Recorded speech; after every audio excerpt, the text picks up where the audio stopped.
This is Dabu7. I've asked the question many times, could the United States survive an EMP attack? No matter where it came from, could they survive the event? Let's just say, what if? We've seen this played out in many different movies, different scenarios, but what is the realistic outlook for such an event? How many people would survive? How many people would fall? To me, it goes right along the lines of being one of the best options for the hand to have this country go down in terms of fighting one another for survival, and really any other apparatus that came in like the UN or any other troops would be seen as heroes, as bringing in food, trying to save people, take them out of there, but it sets the stage for a nightmare that I've talked about many times before. But you have to think about the realities of everything. An EMP event is different than a cyber attack. In an EMP type of event, you have a lot of things like even your vehicles fried. Some may survive it, others will not, which is different than a massive cyber attack that took out the power at your house. You can still hop in your car and drive around. An EMP changes all that. It could potentially take down aircraft, all types of other stuff. And our military here, our most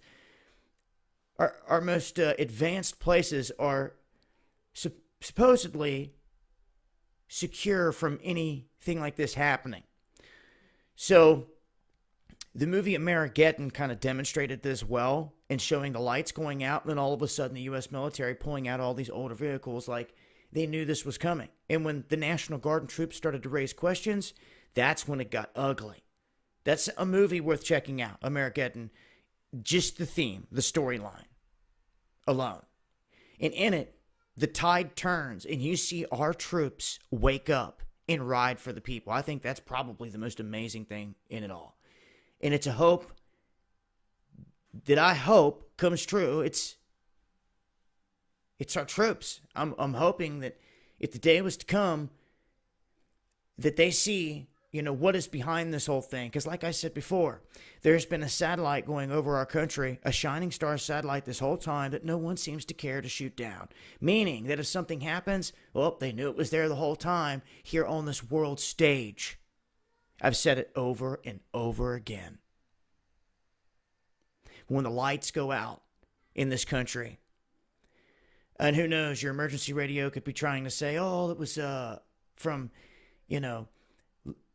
Kim Jong-un and all them, and we're going to strike them back, and then they do. And it'll go down in the history books as just like that, as I've said over and over again. The stage is set for such an event.